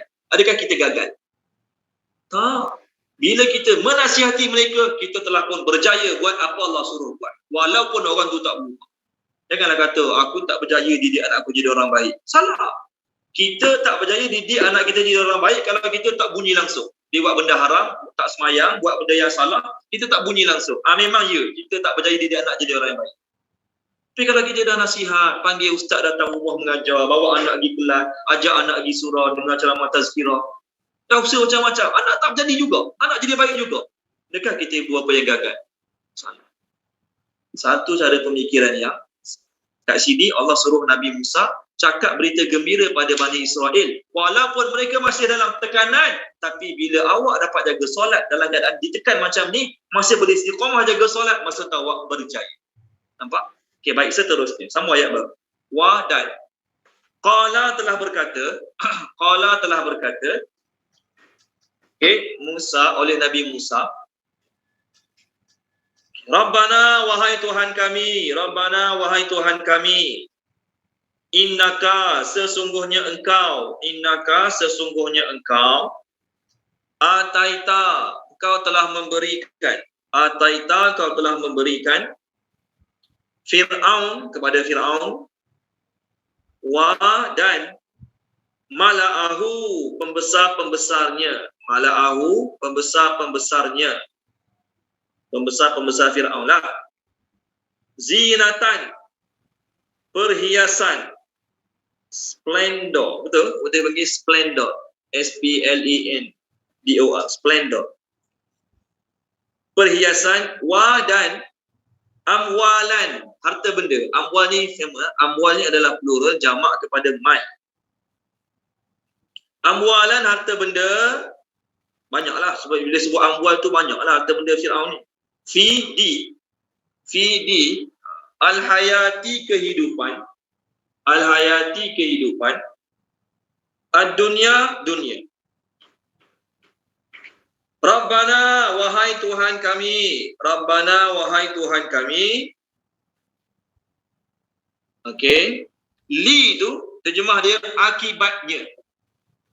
Terjemah li sebenarnya maka kesudahannya, panjanglah. Li tu terjemah kesudahannya. Dia panggil lam li ta'tib, lam yang mendatangkan akibat. Akibatnya yudillu, mereka akan menyesatkan. Yudillu, mereka akan menyesatkan. Ada setengah qiraat dia baca yadillu. Ada setengah qiraat baca ya baris atas. Kita baca yudillu kan? Ada qiraat baca yadillu. Ada beza tak? Ada beza sikit tapi makna tak lari jauh. Kalau yudillu, mereka menyesatkan orang ramai dengan harta yang banyak tu. Kalau yudillu kita ni maksudnya mereka yang kaya ni guna kekayaan menyesatkan orang ramai macam mereka juga. Kalau yadillu, mereka sesat mereka sendiri, tak melibatkan orang lain. Itu beza ni. Kalau yadillu, mereka sesat sebab harta mereka sendiri. Mereka lalai, tak nak dengar cakap Nabi Musa, tak nak beriman. Tahu kalau yadillu. Kalau yudillu, mereka guna kekayaan mereka untuk hasut orang lain jadi sesat macam mereka. Itu beza ni. Boleh? Yudillu, mereka menyesatkan, dalam mereka tulis orang ramai, dalam mereka tulis orang ramai lah sebab kita baca yudillu.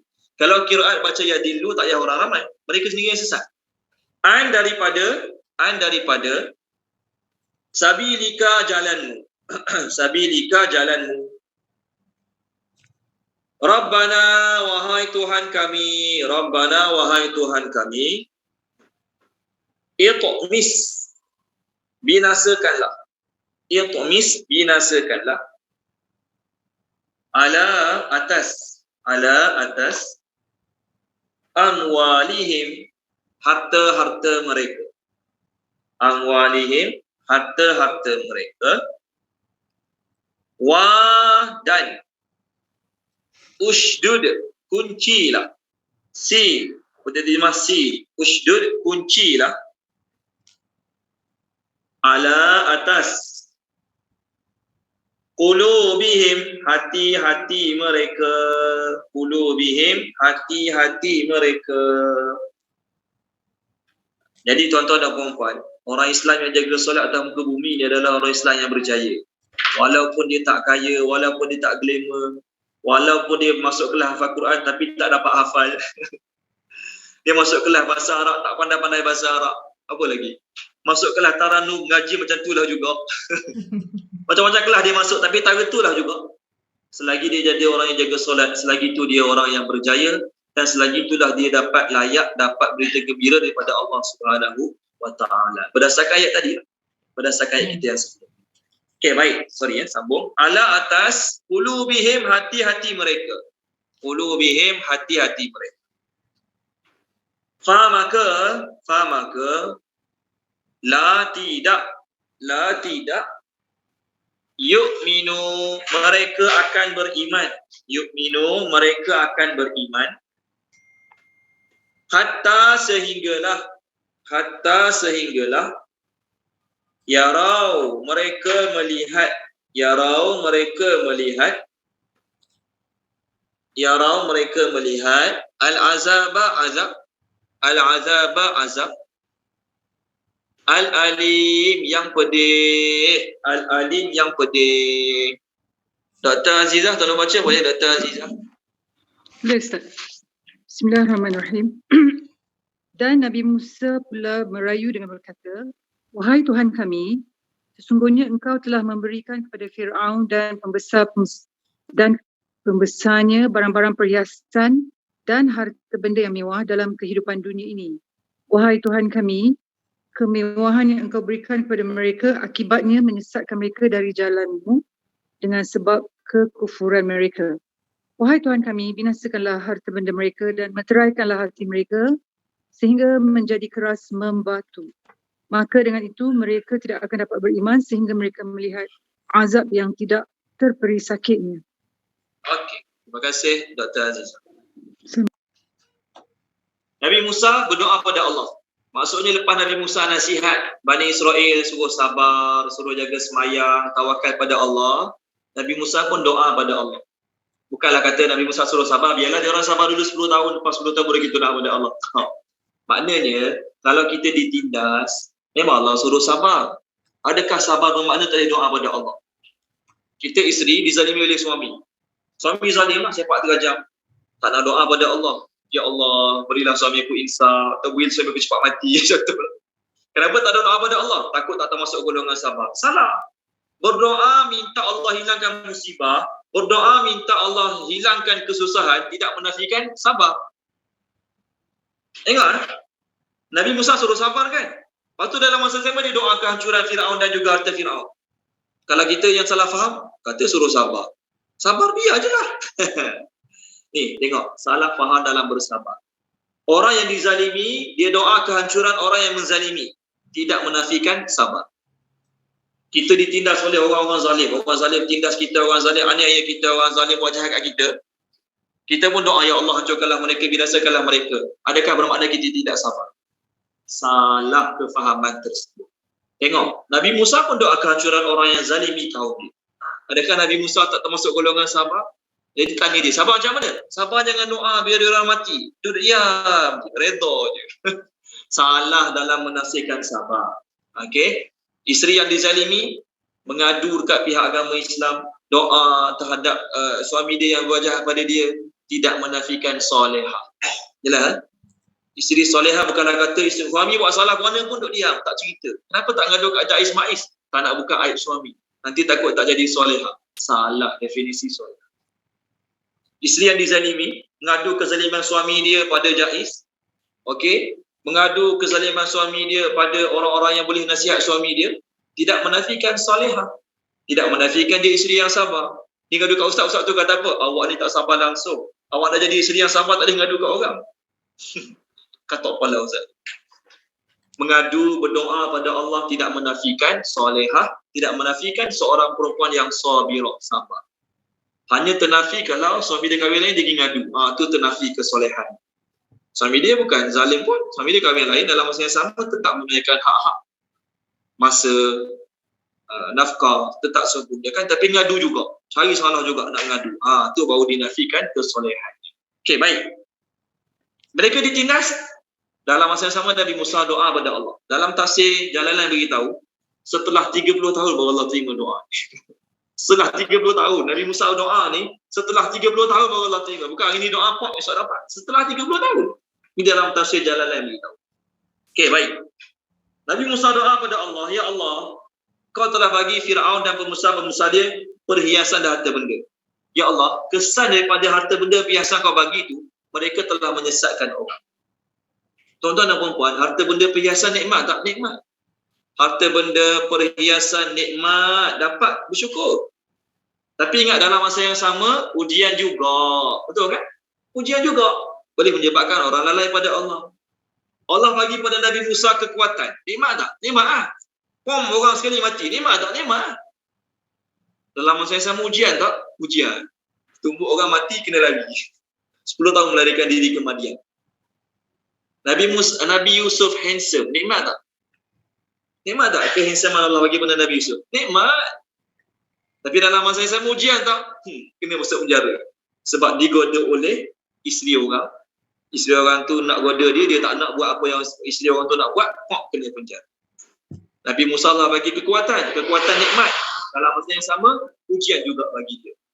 Nabi Yusuf Allah bagi kehandsomean. Salah tu kehandsomean tu, ketampanan. Tapi dalam masa yang sama, ketampanan tu ujian juga bagi dia. Allah bagi kita harta tu nikmat tak? Ya, harta tu nikmat. Dalam masa yang sama, ujian juga bagi diri kita. Allah bagi ilmu, pandai bercakap, pandai ceramah, pandai mengajar. Nikmat tak? Nikmat. Dalam masa sama ujian tak? Ujian juga pada diri kita. Jadi setiap benda Allah bagi nikmat, dalam masa yang sama ujian juga. Boleh? Okey, baik. Nabi Musa doa, ya Allah, kau bagi pada Firaun harta benda, perhiasan. Akibat dia, kesan dia bukan buat mereka bersyukur. Mereka gunakan harta benda, perhiasan yang kau bagi, mereka buat orang sesat pada jalan kau. Mereka hasut orang untuk jadi sesat lagi pada kau. Itu kalau kita baca Yudillu. Kalau kita baca Yadillu, maknanya apa dia? Mereka sesat mereka saja. Mereka makin sesat. Bila dinasihat pun, ditegur pun tak berubah juga. Sebab apa? Lalai dalam harta benda. Kalau Yadillu, baik sikit lah. Baik sikit kalau Yadillu. Kalau Yudillu ni, harta mereka yang mereka ada, mereka telah guna menyesatkan orang lain. Apa maksud dia? Kita ajak pada kejayaan. Kita kata siapa tak beriman gagal. Siapa tak beriman gagal. Apa kata mereka? Kami tak beriman pun dengan Nabi Musa. Kami masih kaya. Kami masih berharta. Kami masih banyak duit. Kami masih banyak emas perak. Bahkan yang beriman dengan dia masih lagi golongan hamba. Tak berubah pun. Masih tetap jadi hamba di Mesir. Tak berubah. Ini maksudnya mereka menggunakan harta benda dan perhiasan yang Allah bagi pada mereka untuk tarik orang pada kesesatan. Dia ni berlaku tak? Berlaku. Dia tak semayang, dia kafir kepada Allah, kaya ya. Kita jaga semayang ni tahap kita tak berubah pun. Kita jaga semayang yang tutup aurat yang mak agama ni kita tak berubah pun. Tak. Kekayaan yang Allah bagi pada orang tak semayang, ujian daripada Allah SWT boleh jadi istidraj, penyebab Allah Ta'ala akan binasakan mereka dengan harta mereka. Masa Nabi tangkap, masa Nabi SAW tawan 70 orang tawanan di Badar, Nabi minta syiur pada sahabat-sahabat. Macam mana nak buat dengan tawanan Badar ni?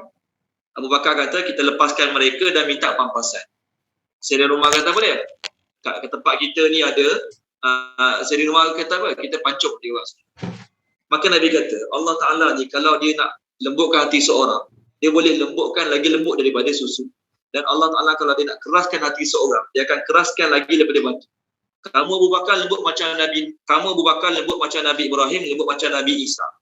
Kamu wahai Umar keras macam Nabi Nuh dan keras macam Nabi Musa. Nabi baca ayat ni. Doa Allah Ta'ala binasakan orang kafir dan doa Allah tutup hati orang kafir. Ikrarlah ni. Soalannya ialah, boleh tak kita doa macam ni pada orang kafir? Hari ni ada orang kafir keliling kita, boleh tak doa macam ni pada orang kafir? Tak boleh. Kecuali orang kafir tu menzalimi kita pun. Orang kafir menzalimi kita, dia paksa kita tutup buka aurat, tak bagi sembahyang, tak bagi baca, tak boleh doa macam. Itu pun doanya tak boleh doa yang part kedua. Nabi Musa punya doanya ada 2 part. Bahagian pertama, Allah binasakan harta benda. Boleh? Bahagian kedua, Allah tutup hati. Nabi Musa doa Allah tutup hati mereka sebab Allah dah wahyukan kepada Nabi Musa mereka memang tidak akan beriman. Itu point dia. Jadi Nabi Musa dah tahu memang orang kafir itu tak akan beriman. Sebab tu dia doa macam ni. Kita tak tahu ending orang kafir keliling kita. Ini dia orang kafir, dia kutuk Nabi, kutuk Quran, kutuk Islam, macam-macam. Kita pun doa, ya Allah, tutuplah hati dia biar dia mati, biar dia kafir sampai mati. Tak boleh. Kita tak boleh doa macam tu pada orang kafir keliling kita sebab kita tak tahu ending mereka macam mana. Nabi Nuh doa macam ni juga Nabi Nuh. Tengok doa Nabi Nuh alaihi salam. Last. Okey. Tolong baca dia saya rasa semua dah baca Okey, Tuan Haji Asy'ari, tolong baca boleh? Tuan Haji Asy'ari Abdul Jalil boleh tak? Surah Nuh. Muka surat 573. 573.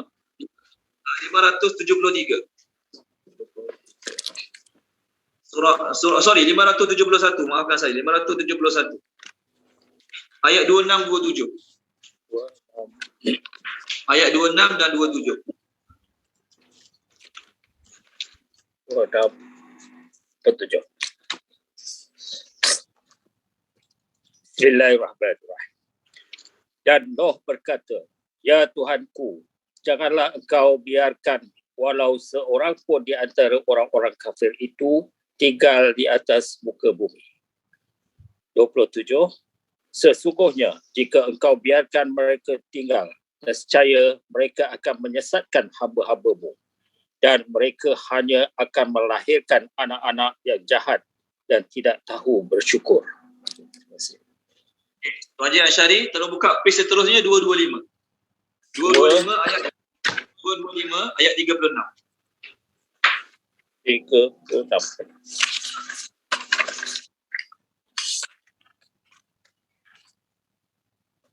Ayat 36. Tak ada Ustaz. 225 ayat 36. Oh, 225. 225.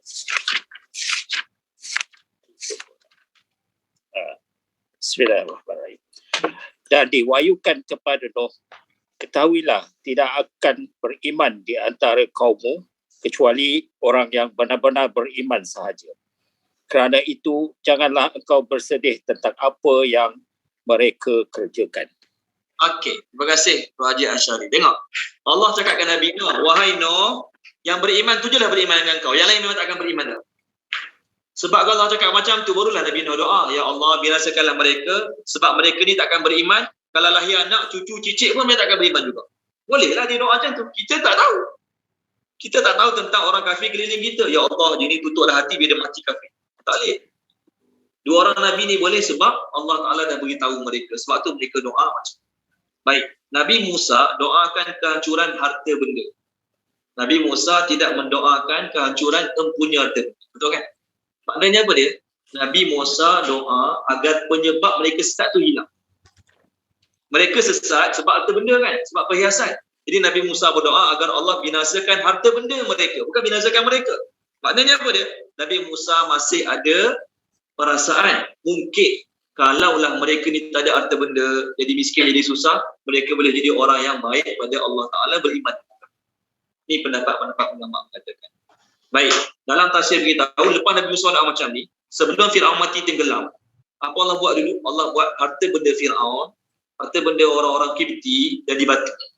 Harta benda emas perak mereka Allah ubah jadi batu. Sebab Allah Nabi Musa doa, binasakanlah harta benda kan. Lepas harta benda mereka jadi batu, barulah lepas pada tu Fir'aun mati tenggelam dalam laut merah. Okey, kita sambung minggu depan insya-Allah. Ya, apa yang baik pada Allah Subhanahu Wa Taala, apa yang tak baik daripada kekurangan kelemahan saya, minta maaf pada tuan-tuan, minta ampun pada Allah Subhanahu Wa Taala. Kita doa sikit. Bismillahirrahmanirrahim. Subhanallah wa bihamdihi, subhanakallahumma bihamdika, asyhadu an la ilaha illa anta, astaghfiruka wa atubu ilaik. Allahumma zayyinna bi zinatil Qur'an wa akrimna bi karamatil Qur'an wa syarifna bi syarafatil Qur'an wa adkhilna jannata bi syafa'atil Qur'an ya dzal fadli wal ihsan. Allahumma inna nas'aluka ilman nafi'a wa rizqan wasi'a wa rizqan mubarakan wa amalan mutaqabbala. Allahumma anfa'na bima 'allamtana wa 'allimna ma yanfa'una wa zidna ilma walhamdulillahi rabbil alamin. Okey, baik, surah Hud dah siap. Surah Hud dah siap. Jadi sahabat-sahabat yang datang boleh ambil surah Hud kat meja saya. Sahabat-sahabat lain sekitar Shah Alam boleh ambil surah Hud ni di lobi sebelah restoran Azira. Boleh insya-Allah. Kita lebih kurang selai 2 lagi ambillah surah ni insya-Allah. Okey, jumpa lagi semua minggu depan. Terima kasih Ustaz. Assalamualaikum. Terima kasih Ustaz. Assalamualaikum. Terima kasih. Assalamualaikum.